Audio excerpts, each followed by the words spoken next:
khai gần vô mà tiếng gió đi hàn lâu tiếng suy lung cần hoa na anh xoay vui em America rong nghe ya căn trôi xe đom che mình suy khó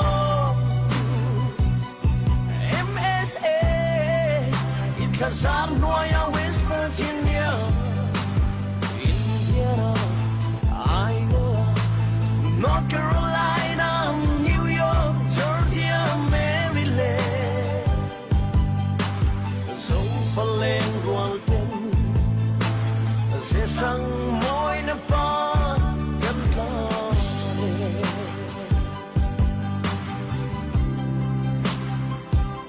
Chuyện khăn thị ngầm.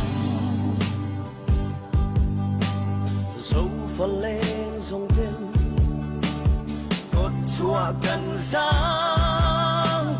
thầm lệ năm ta chín dấu tư lên ôm mong ý mơ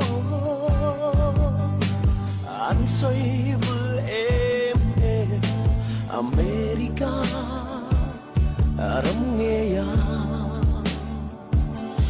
cắn trôi xe mình suy khó MSA Kazannoya, West Virginia, Indiana, Iowa, North Carolina, New York, Georgia, Maryland.